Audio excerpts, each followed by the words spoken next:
Jadi guru yang baik adalah guru yang ya enjoy aja ngajarnya. Karena ketika enjoy, ketika jadi guru dan ridho akan ilmu yang disalurkan, itu akan lebih cepat nyampe ke anak muridnya gitu. Posisi mimpi semuanya harus tetap di langit. Jadi jangan sampai karena satunya di kampung, satunya ada di apartemen mewah, yang satunya mimpinya cuma sampai atap genteng, yang satunya sampai langit. Selamat datang di Rukun Podcast. Assalamualaikum Alifa. Waalaikumsalam. Manggil Alifa agak beda gitu ya. Oh, agak beda. Karena kita kan sahabat Rukun juga biar tahu kalau misalnya kita ini sudah ketemu 3 kali ya. Oh iya, udah 3 kalian ya. Betul, 3 kali. Terus itu kebetulan lagi ngumpul-ngumpul reunian. Iya. Panggilannya Ticus, gua taunya. Bukan Alifa. Kita panggil Ticus aja ya. Boleh. Ticus. Nah, Ticus, ini kan kebetulan Hari Guru. Oh iya. Hari Guru kita mungkin akan membahas banyak lah. Kebetulan juga Ticus di sini kan sebagai founder juga di Jakarta Mengabdi. Nanti kita bisa bahas bareng. Nah, cuman sebelum sampai dalam di Jakarta Mengabdi, gue pengen nanya nih, Cus. Kan biasanya orang ya kalau kerja Sabtu sampai Jumat kan udah capek nih. Belum tekanan kerjaan, belum pusing segala macam, butuh healing ya kan. Jalan-jalan kemana. Nah, lu kan kepikiran mendirikan Jakarta Mengabdi untuk mengajar ke adik-adik yang memang kurang beruntung lah secara ininya. Kenapa gitu? Oke. Kalau menurut aku sendiri ya, healing dengan pengabdian itu sebagai healing aku pribadi malah. Oh, justru dengan mengajar itu healing bagi lo? Iya, karena seneng aja gak sih pasti ngelihat orang lain tuh bahagia gitu karena perantaranya tuh dari kita gitu. Healingnya agak beda ya. Iya, yang lain jalan-jalan gitu. Iya, misalnya kan udah penat kerja gitu kan, belum tekanan dari deadline segala macam. Akhirnya Sabtu Minggu keluar aja deh. Nah, ini lo mau ngajar ke adik-adik gitu. Apa sih landasan lo ketika akhirnya memikirkan oh iya gue mau ngajar nih gitu kepada adik-adik gitu. Itu kepikiran tuh kayak mana itu? Kalau ngajar sih sebenarnya dari lama ya. Kan kita dulu ada pengabdian tuh. Itu kan mengajar. Terus kemudian waktu zaman kuliah pun ikutan juga nih bukan komunitas sih, semacam organisasi yang ada pengabdian masyarakatnya juga. Dan pengabdian masyarakatnya ini salah satunya ngajar anak-anak. Dari situ juga suka. Menurut gue pengabdian itu ada 3 tingkatan sih, kayak ada dari awalnya suka dulu kan. Kita suka dulu pengabdian, terus kita mulai rasa cinta sama pengabdian, terus ada di tahapan candu sama pengabdian gitu. Oh, jadi lu merasa candu nih sekarang nih? Mungkin bisa dibilang gitu. Jadi kan di Jakarta Mengabdi setiap Sabtu Minggu gitu ya, weekend. Kalau misalnya satu weekend nggak datang pengabdian, nggak datang ketemu anak-anak, kayak rasanya ada yang kurang sih kalau gitu. Jadi lu memang memang kita kan satu alma mater nih di Gontor. Itu kan memang ada pengabdiannya ya, wajib pengabdian ke masyarakat atau ke pesantren selama 1 tahun. Nah, setelah itu lu kuliah, ikut juga dengan organisasi yang mengabdi kepada masyarakat gitu. Terus lulus kuliah juga ikutan komunitas-komunitas yang mengajar juga. Jadi memang bukan sejak awal langsung bikin komunitas, tapi memang belajar dulu dari komunitas-komunitas lain gitu. Oh iya, lihat pola pengajarannya kayak gini nih. Oh, asik nih kayaknya nih untuk diterapkan gitu. Dan di Jakarta nih kan juga sebenarnya banyak tempat-tempat yang mungkin timpangan sosialnya juga kelihatan gitu ya. Wah, gedung-gedungnya tinggi nih gitu kan. Pasti orang-orang lihatnya gitu aja, tapi ternyata di balik gedung-gedung tinggi itu oh iya banyak nih ternyata daerah-daerah yang masih kurang diperhatikan gitu. Jadi dari situlah akhirnya lu mendirikan Jakarta Mengabdi, platform untuk ngajar kepada adik-adik. Platform pengabdian bagi pemuda-pemudi Jakarta aja gitu. Siapa aja itu? Siapa aja? Siapapun. Oke. Sigit mau ikutan juga boleh. Boleh. Ya, insya Allah ya. Tapi insya Allah itu kadang dikonotasikan kayak enggak mau ya. Insya Allah 90% iya atau enggak nih masalahnya? 90% iyalah insya Allah. Nah, jadi Jakarta Mengabdi itu sudah berapa lama? Kalau kita berdiri di 7 Januari 2020. Jadi 2020. sekarang mau jalan 2 tahun ya. Nah itu disasarkan kepada adik-adiknya tuh ada spesifikasi nggak? Ada pasti. Jadi memang nyari kampung-kampung yang memang ada di Jakarta pastinya, yang pernah ke Kampung Nelayan atau Kampung Pemulung gitu biasanya. Kampung nelayan tuh berarti satu kampung itu nelayan semua profesinya. Iya. Pemulung pun begitu. Iya. Berarti bukan namanya kampung pemulung, tapi memang pekerjaannya sebagai pemulung satu kampung itu. Jadi mereka menjulukinya, oh iya, kalau misalnya kita nanya daerah mau ke Kampung Pemulung Pak, oh iya di sana gitu. Jadi memang mereka menyebut daerah ini, daerah yang kampung-kampungnya isinya pekerjaannya pemulung itu ya Kampung Pemulung. Itu gitu. ngajar pertama itu di Jakarta Mengabdi.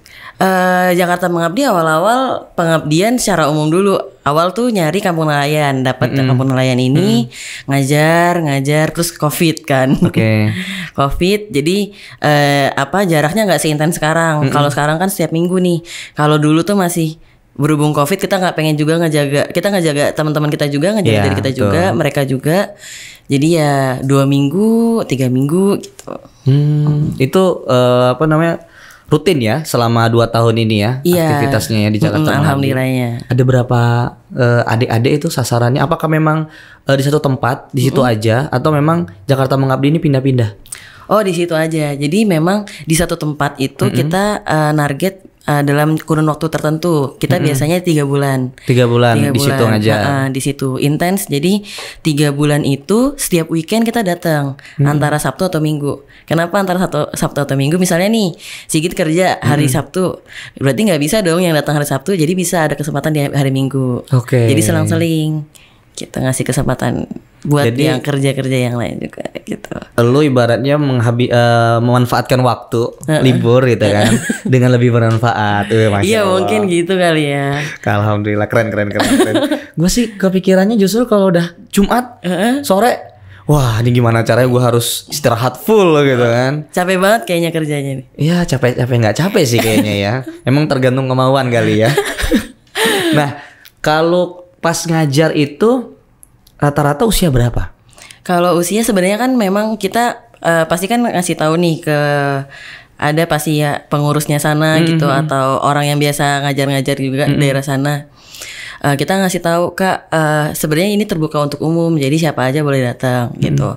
Jadi yang datang tuh ada yang umur 3 tahun masih ikutan. Biasanya kayak umur 3 tahun ngikut kakaknya. Iya. Gak mau ditinggal kan di rumah.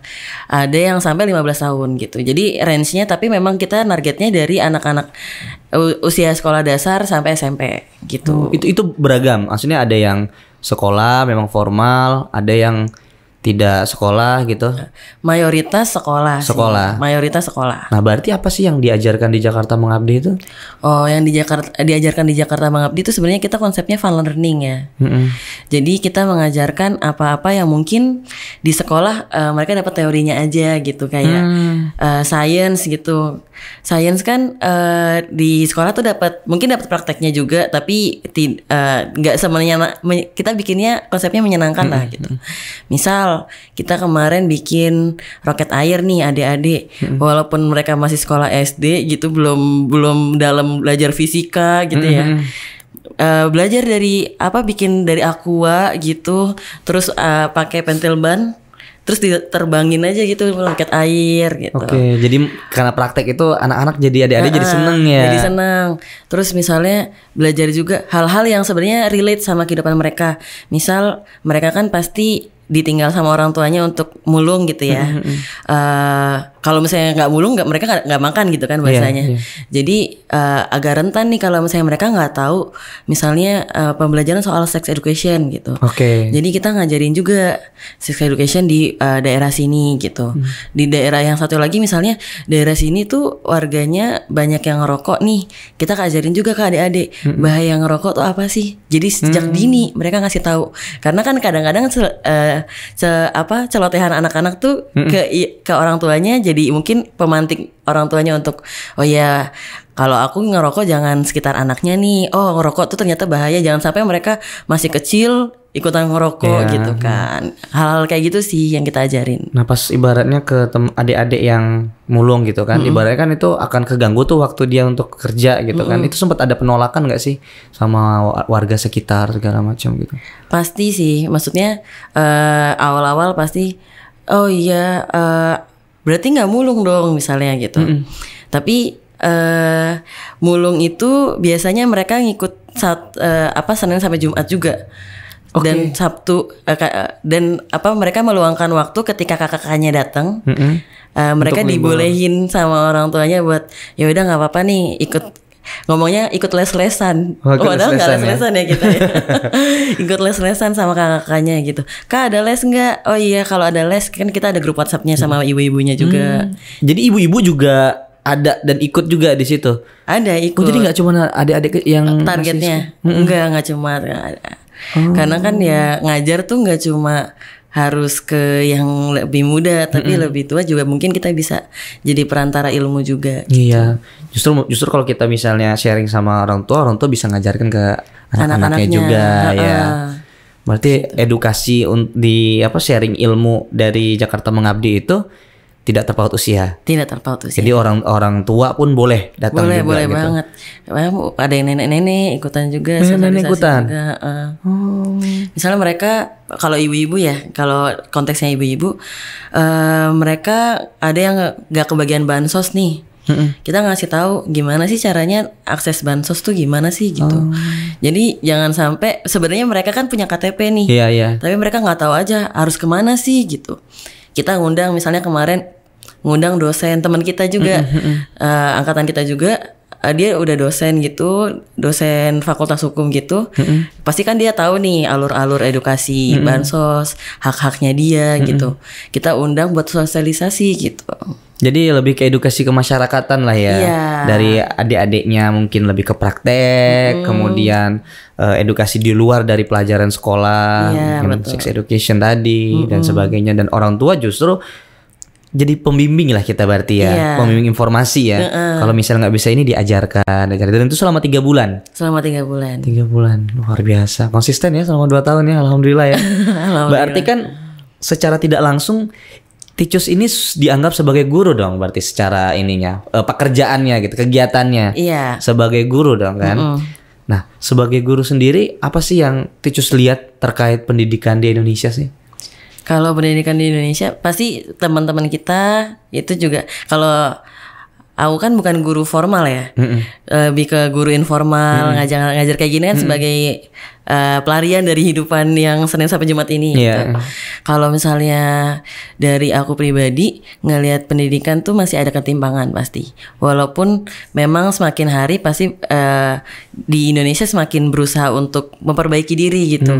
Dari kemudian ngasih kesejahteraan guru, walaupun memang masih timpang. Dari yang honorer itu beda banget sama yang udah ASN misalnya gitu. Jadi mendengar kisah teman-teman yang guru yang honorer itu rasanya, gajinya cuma segini, emang iya gitu. Kok nggak percaya di tingkatan Jakarta gajinya masih ratusan ribu misalnya gitu. Itu bikin sedih sih pasti, karena kan ngajar itu bukan sekedar datang duduk ya buka halaman segini, nggak semudah itu juga, pasti kan persiapannya gitu. Itu sedih sih pasti. Iya sih, gue juga sempat diceritain kan sama teman juga satu angkatan. Kebetulan domisilinya di Lampung. Honorer. Berarti kan kalau misalnya honorer itu belum diangkat jadi pegawai negeri ya istilahnya. Itu sama, dibayar dengan ratusan ribu sebulan. Dengan pekerjaannya ngajar setiap hari gitu kan. Sebenarnya kalau dibilang kayaknya nggak layak lah ya untuk seorang guru yang mencerdaskan bangsa. Tapi ya secara modal untuk sehari-hari aja kurang ya. Masya Allah. Pasti sih. Jadi ya tapi yakinlah semoga dengan semakin hari semakin baik lah untuk kesejahteraan guru itu. Apalagi guru honorer ya. Itu miris banget sih. Nah, jadi ngomongin guru nih kan. Iya. lu sebagai berkegiatan di Sabtu Minggu itu secara tidak langsung menjadi guru, apa sih yang benar-benar lu lihat terkait adik-adik pendidikan atau apa sih sebenarnya yang menjadi keresahan lu gitu loh ketika lu ngajar? Oke, kalau untuk ngajar keresahan tuh pasti lebih ke misalnya kadang-kadang kalau misalnya anak-anak yang secara ekonominya kurang beruntung kan pasti secara manner dan lain sebagainya itu beda sama anak-anak yang kelasnya atas ya.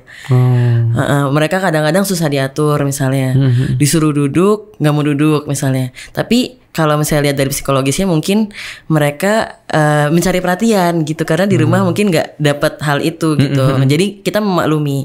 Kadang-kadang sampai ada yang lari-lari digendong dulu baru duduk gitu. Saking memang sulitnya. Ada yang namanya juga anak-anak kayak gitu suka berantem juga kadang-kadang. Oke. Gitu. Kalau enggak bully-bulian gitu. Tapi ya ada yang konotasinya bercanda, ada yang serius tapi akhirnya nangis anaknya gitu. Kadang-kadang kalau saya lagi ngajar tiba-tiba ada yang nangis gitu. Kenapa? Itu dipukul Kak sama ini. Ya Allah gitu. Jadi lu bener-bener menjadi guru banget ya bagi mereka ya. Kenapa nggak tertarik untuk menjadi guru secara formal, Cez? Oh enggak, karena itu menurut aku pribadi passion ya. Kayak ngajar itu passion gitu. Tapi jangan sampai kehidupan sehari-hari tuh jadi guru juga, terus passion healingnya guru juga. Nah itu kan kayak nggak berpindah dunia nggak sih? Gitu. Jadi kita ya udah profesional aja dari Senin sampai Jumat, tapi Sabtu Minggu balik ke hal yang kita suka gitu. Itu ngajar gitu kan. Keren sih. Berarti dari 2 tahun ini kira-kira udah berapa tuh jumlah adik-adik atau ibu-ibu yang ikut di Jakarta Mengabdi itu? Wah, kalau ratusan jumlah ada ya? Ada kalau ratusan. Itu di Jakarta ya? Di Jakarta. Itu Jakarta. Ibaratnya akses pendidikan itu sangat lebih dekat, lebih mudah dibandingin yang di daerah ya. Iya. Gimana yang di daerah tuh? Wah, iya pasti akan lebih challenging lagi sih kalau di daerah. Dan ibaratnya banyak sih ibaratnya yang butuh ibaratnya seperti Jakarta Mengabdi kan. Iya, tapi semoga banyak lah pasti komunitas di luaran sana juga. Iya. Ada lagi nggak Cus terkait tentang yang lu rasakan sebagai guru gitu kan melihat mungkin pendidikan, kemudian ketika ngajar atau apa sih keresahan lu ketika berprofesi menjadi guru walaupun cuma sebentar ya setiap weekend aja ya. Mungkin bisa mewakili juga keresahan-keresahan di hari guru ini gitu. Keresahan berarti ya. Kalau keresahan tuh pasti misalnya kita kan kalau misalnya berprofesi sebagai guru tuh menurut gue udah suatu niat yang baik ya. Ketika niat baik itu tidak bertemu dengan hal yang baik juga itu pasti sedih gitu. Misalnya ketika niat baiknya mengajar ternyata kesulitan dalam perizinan misalnya gitu. Ternyata anak-anaknya atau dari volunteernya ternyata yang hadir sedikit. Itu kan kadang-kadang sedih ya. Iya, yang tadinya buat nge-handle 40 anak butuh 10 orang, yang datang 5 orang kan pasti kewalahan gitu. Ya pasti pasang surut sih dalam menjadi guru tuh. Pasti ada juga sedih-sedihnya kayak gitu. Sedih juga ketika misal pengabdian selesai pisah sama anak-anaknya, anak-anaknya langsung kakak foto, kak abis ini nggak ketemu lagi kan gitu. Jadi kita berusaha, kalau aku pribadi berusaha nggak memperlihatkan kesedihan itu gitu ke anak-anak, karena jangan sampai mereka tuh keterikatan juga secara emosional, mereka nggak bisa lepas dari kita juga. Oh kenapa seperti itu? Karena jangan sampai mereka ketergantungan kan. Kita ngasih nih bekal sama mereka, adik-adik semangat meraih mimpi dan lain sebagainya. Terus jangan sampai mereka terus-terusan pokoknya harus sama kakak-kakaknya. Kita nggak bisa kalau nggak ada kakak-kakaknya. Jangan sampai kayak gitu kan. Itu jadi malah nggak bagus ya. Malah nggak bagus. Jadi jangan sampai hal itu terjadi gitu. Jadi ketika kesedihan udah tersembunyikan di rumah tuh baru yang ya Allah habis ini udah ketemu lagi nih gitu. Pun kalau misalnya ketemu kan bukan dalam momen-momen yang mengajar-ngajar kayak biasanya gitu. Gitu sih. Kan ngajarnya campur ya, Cus ya. Maksudnya ada yang memang sekolah formal ikut, ada yang enggak gitu kan. Bahkan ada yang sama sekali tidak mengecap pendidikan, namanya keterbatasan mungkin ya. Itu lu ngajarnya gimana, Cus?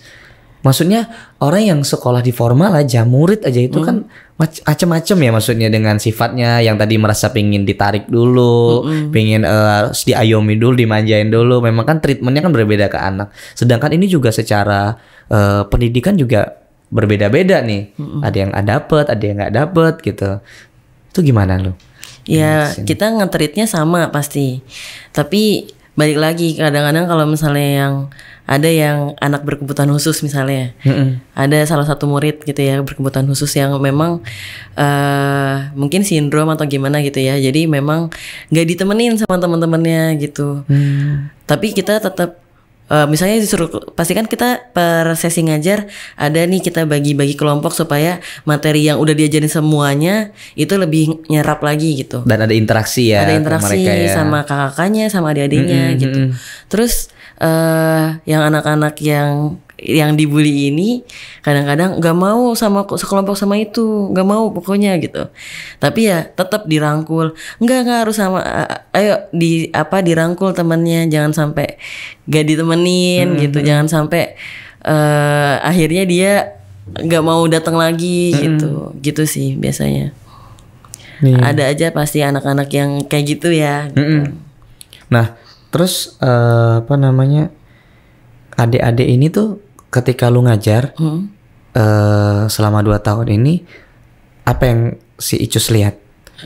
Apakah memang mereka secara sosial justru lebih bagus, tidak keluar ketika di sekolah formal, atau bahkan skill dia, keinginan dia yang bercita-cita apa justru malah keluar juga gitu?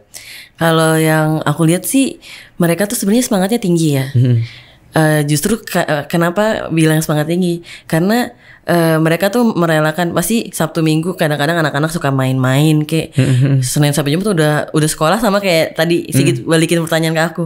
Mereka Senin sampai Jumat udah sekolah, Sabtu Minggu ngapain ikut kelas-kelas kayak gini lagi gitu kan. Mereka kayak gitu semangat banget kalau misalnya ada kita. Bahkan dulu ya sempet di kampung pertamanya kita datang survei, kita cuma mau datang survei, tapi mereka tahu setiap ada kakak ke sana pasti mau ngajar. Oh gitu. Jadi mereka dengan mereka kumpul-kumpul sendiri. Kak, ini kita mau ngajar ya. Udah ngumpul tiba-tiba 15 anak. Oh, enggak, kita mau survei aja. Dek, besok-besok ya gitu. Besok-besok kita masih mau lihat kampungnya nih gitu. Saking kayak udah ada yang lihat kakak-kakak dikit tuh semangat belajarnya tinggi. Mungkin karena tuh tempatnya juga memang jadi tempat mungkin mahasiswa atau teman-teman yang mau mengabdi juga yang sharing juga ada beberapa, tapi kan memang itu kan pas awal-awal Covid juga sih. Jadi memang jarang, mereka lagi jarang-jarang ketemu sama kakak, semangatnya belajar tinggi banget. Jadi ada kita datang, mereka langsung kumpul aja, nggak ada kakak-kakak yang datengin gitu, nggak ada, langsung aja mereka kumpul gitu saking semangatnya. Yang udah semangat nggak mau lepas dari kita, rasanya gimana sih kalau misalnya digandrungin anak-anak tuh, rasanya lebih seneng lah pasti gitu. Nah, Cus, lu kan memang di dunia yang suka dengan mengajar ya. Mungkin karena di pesantren juga didikannya juga dengan mengajar, pengabdian, sebagainya. Ada nggak sih memang yang memotivasi lu untuk akhirnya menjadi passion dan healing lu tuh ya yang mengajar gitu? Kalau dulu tuh guru yang di sekolah kita pernah ngasih tahu kayak, ya sekolah ini akan tetap berdiri walaupun santrinya atau muridnya cuma 2 atau 3 gitu. Jadi ketika misal ketemu ibu-ibunya nih atau anak-anaknya lagi pada kurang semangat belajar, cuma ada 10 orang nih gitu dibanding 30 biasanya. Ya, ayo pembelajaran tetap berjalan karena anak-anak ini udah semangat gitu. Jangan sampai mentang-mentang anak-anaknya udah dikit, kita juga jadi nggak mau deh ngajar, jangan sampai kayak cuma gitu. Dikit ya. Iya, jadi nasihat guru itu yang bikin, oh ya walaupun misalnya biasanya ibu-ibu sih yang semangatnya benar-benar tiba-tiba naik banyak, tiba-tiba dikit gitu. Tiba-tiba pernah cuma 3, 4 gitu, padahal udah ngedatangin narasumber misalnya. Ya tapi tetap berjalan karena ibu-ibu ini udah semangat ngikutin. Oh iya, malah mungkin kelasnya jadi lebih kondusif gitu. BTW ibu-ibu itu tadi selain ngurusin masalah bansos belajar apa aja sih, Cus? Oke. Belajar kerajinan tangan. Oh. Iya. Belajar kerajinan tangan. Mereka mungkin arahnya lebih ke, mereka kan pemulung nih. biar selain mulung tuh apa sih yang ekonomi yang bisa mereka raup lagi selain cuma mengambil dari sampah misalnya. Sampahnya itu bisa diolah gitu. Jadi apa? Ya jadi kerajinan tempat tisu tempat pensil atau apa gitu. Yang bisa mungkin dikomersilkan dijual gitu. Jadi ibaratnya kayak pemberdayaan juga ya jatuhnya ya juga. Ke ibu-ibu ya. Gitu. Jadi entrepreneur juga dong nanti ibu-ibunya ya. Iya. Kalau misalnya diajarkan dengan apa nih skillnya bisa ngejahit, diajar ngejahit gitu ya. Semoga ya. Gitu. Tapi memang ketika sudah lu tinggalin nih, udah selesai misalnya pengabdiannya, lu ngeliat lagi nggak ininya yang sempat saya sebelumnya nih akan ada perkembangan atau justru gimana itu? Oh, kalau kita tuh kan berhubung kita masih komunikasi via WhatsApp ya. Jadi ibu-ibu ada grup WhatsApp-nya. Ada grup WhatsApp-nya per kampung. Jadi mereka ngabarin. Seperti misalnya nih ada satu kampung kita yang pernah kita belajar ngajar di sana. Ternyata nggak lama setelah kita pergi, kampungnya mau digusur. Kita menjadi salah satu pihak yang dikabarin juga nih. Kita mau digusur nih kakak-kakak, mohon doanya ya gitu-gitu. Pasti kan kita ikutan sedih nih ya. Iya. Ya ampun, tempat ini tuh memorable banget buat kita. Kita ngajar setiap minggunya di sana. Kita ada pentas pendidikan, pentas budaya juga di sana. Terus kampungnya mau digusur. Anak-anaknya gimana kabarnya gitu. Gitu-gitu pasti kita dikabarin juga. Sedih ya. Maksudnya udah ibaratnya semangat ngajar pengabdian 3 bulan ke adik-adik, ternyata bukan tempatnya aja, ke tempat anak-anak atau mereka tinggal juga digusur ya. Iya. Aduh, saya jadi juga sedih nih. Nah, Cus, ngomongin guru tadi ya, gue juga jadi kepikiran nih.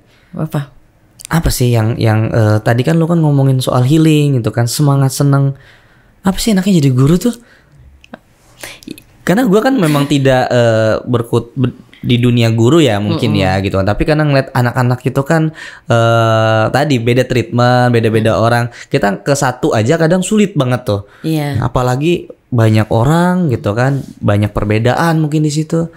Kenapa sih lu tiba-tiba menjadi guru itu apa sih? Definisi guru yang lu lihat itu apa? Oke, kalau definisi guru nih jadi yang lu bayangkan kenapa sih kok jadi guru gitu loh. Oke, kalau gue kenapa ngelihat senengnya gitu ya, itu lebih ke dunia anak-anak tuh lihatnya tuh tanpa beban, ya nggak sih? Oke. Jadi ngelihat mereka belajar sambil bermain itu kayak oh iya dulu tuh masanya tuh menyenangkan ini dan jadi lupa aja sama misalnya kesibukan Senin sampai Jumat gitu. Oke. Jadi lupa aja sama oh iya anak-anak tuh lagi seru-serunya misalnya bahas soal ini nih. Kita jadi keikutan aja gitu. Iya jadi melupakan sejenak semua aktivitas Senin sampai Jumat, semua masalah mungkin ya gitu.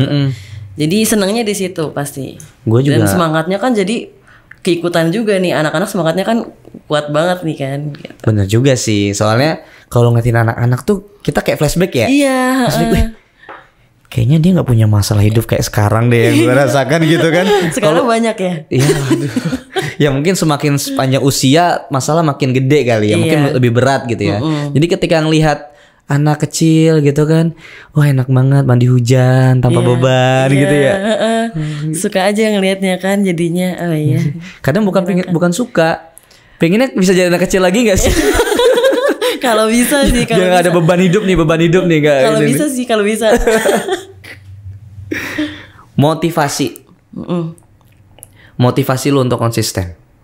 Motivasi untuk konsisten. Ini kan dengan pandemi, kemudian ngajar itu kan lu harus meluangkan waktu lagi-lagi kan dengan pekerjaan yang sekarang gitu. Apa sih motivasi lu untuk selalu konsisten ngajarin adik-adik itu? Kalau gue tuh pengen mengakhiri apa yang gue mulai. Kan gue yang mulai nih. Nyemangatin buat bikin komunitas dan lain sebagainya. Terus masa gue sendiri yang akhirnya mundur gitu. Kan aneh ya menurut gue. Berarti lu pernah surut dong? Berarti merasa pasti. Kayaknya nggak usah lagi lah. Pernah. Kenapa itu? Kenapa? Pernah pasti ketika ada masalah tuh kan ngerasa, duh udah ada masalah ini, terus masa gue juga masih ini sih ngurusin ini gitu. Pasti pernah ada di titik itu, dan ketika itu masalah itu ada, gue pernah ada vakum kisaran 2 bulanan. 2 bulan. Kayak nggak mau lagi ngurus bentar gitu, karena kayak lagi masalah hidup gue lagi banyak banget nih, gue nggak mau diganggu gitu. Tapi ya balik lagi ketika ternyata emang menemukan kebahagiaan di situ gitu. Ternyata oh iya di titik itu baru ngerasa oh iya ternyata ketemu anak-anak tuh healing juga Tis gitu. Ya pasti ngurusin ngajar kan, kita ngajar nggak cuma datang terus tiba-tiba ngajar kan, pasti ada persiapannya. Betul. Pasti capek gitu. Tapi menurut gue itu capek yang menyenangkan aja gitu. Wih, luar biasa. Capek yang menyenangkan ya. Jadi capeknya tuh bukan capek yang berbeban gitu loh. Yang ya udah jalaninnya enjoy gitu. Ntar lagi kan 2022 nih. Enggak. Daftar PNS. Jadi guru aja deh lu. Kayaknya memang dunianya tuh udah nggak usah dunia profesional, nggak usah kerja swasta. Enggak jadi dong. guru aja, pengabdian selamanya tuh. Enggak dong. Kalau pengabdian tuh jangan sesuatu yang dibayar menurut gue. Oh gitu. Iya, karena ngejalaninnya jadi demi cuan dong, bukan demi diri sendiri gitu. Ya mungkin kalau misalnya income kan buat perjalanan agar pengabdiannya lebih lancar dong, ya kan? Enggak dong. Oh enggak juga ya? Dong. Oh berarti lu punya prinsip yang berbeda mungkin. Yeah. Maksudnya prinsipnya adalah gua kerja di luar gitu kan, agar cukup secara kebutuhan sendiri dan bisa mengajar tanpa ada tujuan wilayah finansial lah gitu ya. Iya betul. Keren sih. Keren. Itu juga kayak mungkin kayak ustadz kali ya. Yeah. Kalau ustadz itu kan mungkin yang kita juga belajar ya. Belajarnya itu adalah kita disuruh mandiri agar ketika dakwah tidak dianggap sebagai mencari cuannya tadi, justru memang murni untuk ibadah gitu. Tapi sebenarnya kan nggak salah juga Cus kalau misalnya memang ngajar dapat secara ihsan ya bahasanya ya untuk kebutuhan agar lebih lancar lagi gitu sih. Nggak ada yang salah kok. Nggak ada yang salah ya. Nggak ada yang salah. Tapi tetap ya. Jadi guru aja ya. Enggak dong. Jangan sampai Senin sampai Jumat. Karena gue merasa tuh lu tuh memang udah dunianya di sana, Cus. Enggak dong. Senin sampai Jumat guru, Sabtu Minggu ya, healingnya guru juga. Sabtu Minggu healingnya mungkin berbeda, tapi intensitas ngajarnya jadi Senin sampai Jumat gitu. Atau mungkin lu pernah ada kepikiran nggak mau buat instansi yang Jakarta Mengabdi ini akan menjadi lebih besar, kemudian menjadi satu platform lah ibaratnya wadah secara nasional mungkin untuk bisa sharing kepada adik-adiknya. Kepikiran sih, tapi untuk realisasinya belum mungkin ya. Karena mungkin fokusnya di Jakarta dulu nih, karena kan memang kita domisilinya Jakarta juga. Ya. Dan kita tuh bukan yang benar-benar pegiat sosial yang 24 jam pegiat sosial gitu. Kan ada tuh orang-orang pegiat sosial yang akhirnya ya udah ngurusin nasional juga bisa gitu. Kita kan Senin sampai Jumat ada kegiatan, Sabtu dan Minggu mungkin kadang-kadang ada yang berhalangan. Karena gue pribadi juga pernah beberapa kali juga berhalangan gitu pasti. Karena jadi istilahnya relawan lah ya. Iya, full time relawan kayaknya kita belum ke sana gitu. Tapi ya udah kita berusaha dulu nih yang paling deket di mana? Ya di kota sendiri sih gitu. Tapi harapan lu akan sampai sana nggak? Apa memang sekedar udah di Jakarta aja deh, yang penting fokus kepada adik-adiknya terus konsisten gitu per kampung pindah-pindah, atau memang wah ini kayaknya harus digedein nih sama gue nih untuk ngajak-ngajak lagi lebih besar gitu. Kalau misalnya keinginan untuk menyebarkan pengabdian itu belum pasti ada. Cuma ya balik lagi tadi kalau lihat realisasinya kayaknya belum sampai sana gitu. Ya siapa tahu kan. Ya siapa tahu ya. Semoga ya. Semoga. Siapa tahu ada dari sahabat rukun gitu kan. Orang baik yang kebetulan, Cus saya ada tanah misalnya. Berapa hektar misalnya. Terus ini ada sumbangan donasi-donasi wakaf dari orang, mungkin orang-orang yang baik. Wah ini kembangin aja. Siapa yang enggak ya? Unos ya. Iya, Unos kan. Tapi lu akhirnya jadi guru juga. Balik lagi. Gimana tuh kalau kayak gitu? Lu kira-kira mau gak kayak gitu tuh? Tapi tadi sedih Jumat ya lu udah mungkin fokus ke situ karena mau bikin membesarkan ini kan. Gue ngarahinnya ke sana ya. Gue ngarahinnya ke sana ya. Enggak sih. Pokoknya enggak sih. Enggak sih. Mungkin orang lain gitu kan. Tapi kan lu kan ibaratnya sebagai penggerak di awal ya. Artinya Jakarta Mengabdi ini satu platform untuk mengajar kepada adik-adik yang tidak terbatas hanya elu gitu kan ya. Itu hanya penggeraknya. Terlepas nanti mau ke depannya nanti ada orang sebagai penerus segala macam. Ya ibaratnya lu emang nggak mau ngajar nih kayaknya sampai Jumat. Iya, jangan jadi rutinitas juga sih. Soalnya kayaknya beban guru tuh lebih banyak aja daripada pegawai biasa ya nggak sih? Contoh kali ya. Kalau gue lihat tuh kan ibaratnya kayak gue nih. Ya kita semua lah. SD aja kan udah 6 tahun ya. SMP udah 3 tahun sampai 3. Kita belajar justru dari guru. Iya ya betul. Kan? Kita belajar secara teori buku di guru gitu kan. Kita pagi sampai sore udah sama guru, belum lesnya. Kan waktu itu saya ikut les juga sih gitu kan, sampai udah mau habis asar gitu. Ya guru semua itu ya kan, yang membentuk kita gitu kan. Artinya memang kalau tanggung jawab kayaknya lebih besar guru. Lebih besar. Jauh gitu. banget. Tapi kebermanfaatannya juga lebih besar. Pasti, ya pasti. Kan? Makanya salut banget gak sih buat guru-guru? Benar, Wah, sangat apresiasi lah terhadap guru-guru. Walaupun ya tadi masih banyak ya ibaratnya yang harus diperjuangkan lah untuk kesejahteraan guru sih kalau menurut gua. Biar walaupun tanggung jawabnya mereka besar, tapi hasil kehidupan mereka juga minimal akan menambah produktivitas pengabdiannya, ngajarnya juga lebih semangat ya kan. Pesan buat guru muda yang seumuran lu nih, bahkan mungkin yang sudah berprofesi sebagai guru juga, entah itu honorer ataupun sebagai pegawai negeri gitu kan, sebagai guru yang seusia kita, itu apa pesannya untuk di hari guru ini, dan nanti apa sih motivasi untuk anak itu biar belajar gitu kan? Mungkin lu punya tipsnya sendiri ketika di lapangan kemarin gitu. Oke, kalau buat guru-guru dulu kalau buat guru-guru tuh pernah dulu kita diajarin pendidikan itu dan jadi guru itu adalah guru yang baik adalah guru yang yataladzaz apa ya? Apa itu? Yataladzaz bi hurriyati tadris. Aduh, apa itu? Artinya yataladzaz bi hurriyati tadris tuh yang apa ya? Yang menikmati masa-masa mengajar. Jadi misal dia tuh nggak ngeliatin jam terus ketika ngajar. Oh iya, misal dia ngajar privat nih. Oh 1 jam. Oh masih udah 15 menit lagi. Ayo dicepet-cepetin gitu. Jangan kayak gitu. Jadi guru yang baik adalah guru yang ya enjoy aja ngajarnya. Karena ketika jadi guru dan ridho akan ilmu yang disalurkan, itu akan lebih cepat nyampe ke anak muridnya gitu. Kalau gue mikirnya gitu ya. Dan kalau misalnya buat anak-anak sendiri, mumpung masih kecil, mumpung masih muda, itu semangat terus aja belajarnya. Karena kalau misalnya menuntut ilmu waktu kecil, ibaratkan menulis di atas batu. Bukan karpet. Bukan. Menulis di atas batu. Mahfuzat ya itu ya. Iya, Al ilmu bila bukan. Hajarin. Ini udah lupa ya bahasa. Tapi intinya pelajaran hidupnya dapat kan. Betul. Maksudnya menulis belajar menuntut ilmu itu bagaikan menulis di atas batu yang tapi pasti kalau kerasa misalnya, gitu kan. Itu ketika kecil, ketika besar ibarat melukis di atas air. Jadi susah kan. Iya. Jadi itu kan yang dulu kita diajarin gitu. Dan ya itu benar. Karena kalau misalnya kita semakin tua nih ya, semakin susah kita nuntut ilmunya, kayak semakin susah masuk pelajaran gitu. Iya itu enggak sih ya, benar. Iya kan.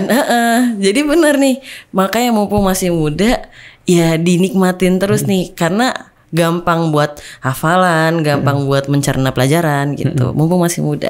Nah satu lagi nih, motivasi buat mungkin relawan atau siapapun yang pingin ikut nih kayak platform seperti Ticus buat gitu kan, buat ngajar ke adik-adik yang ibaratnya kurang lah secara ini, tapi kan dengan keadaannya di sana beda dengan tempat yang formal, itu gimana coba kasih? Kalau motivasi sih gini, jangan sampai berpikir kalau walaupun ketimpangan sosial ya, walaupun yang satunya pendidikannya dapat lebih baik, satunya kurang, itu jangan sampai berpikir yang jangan sampai minder intinya. Jangan sampai minder karena posisi lahir itu semua orang tetap di bumi, semuanya tetap di bumi, walaupun satunya di rumah sakit, satunya tapi posisi mimpi semuanya harus tetap di langit. Jadi jangan sampai karena satunya di kampung, satunya ada di apartemen mewah, yang satunya mimpinya cuma sampai atap genteng, yang satunya sampai langit. Semuanya posisi mimpi harus tetap di langit gitu.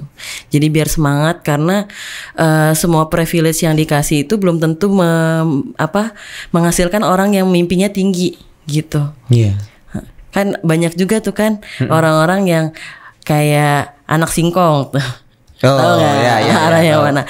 Itu benar-benar jadi seseorang sekarang gitu. Itu kan salah satu contoh dari banyaknya contoh gitu. Jadi jangan sampai berkecil hati dengan walaupun orang tuanya sekarang pemulung, bisa jadi adik ini adalah yang bisa memutus kemiskinan yang ada di keluarga ini gitu.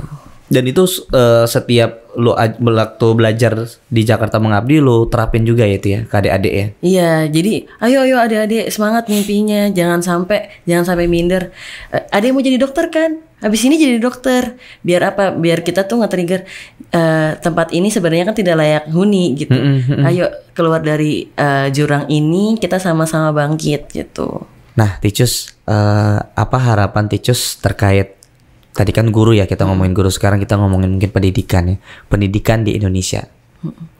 Harapannya semoga bisa lebih menyejahterakan gurunya, karena biar bagaimanapun juga mereka itu orang tua kedua gitu di sekolah, di kehidupan setiap anak gitu. Dan semoga anak-anaknya juga bisa jauh dari rasa ketimpangan gitu.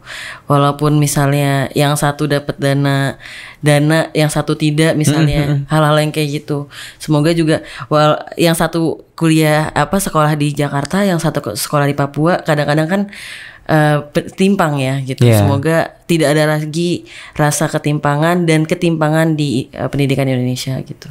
Keren.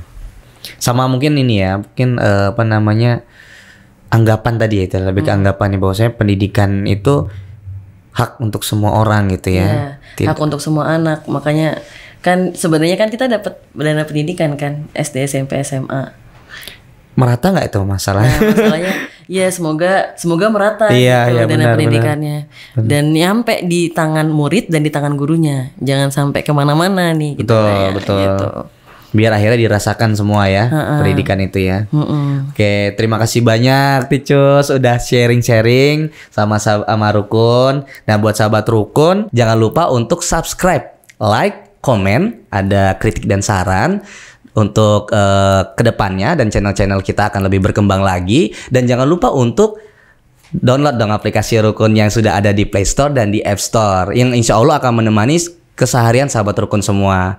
Oke, terima kasih Ticus. Sama-sama. Wassalamualaikum warahmatullahi wabarakatuh. Selamat datang di Rukun Podcast.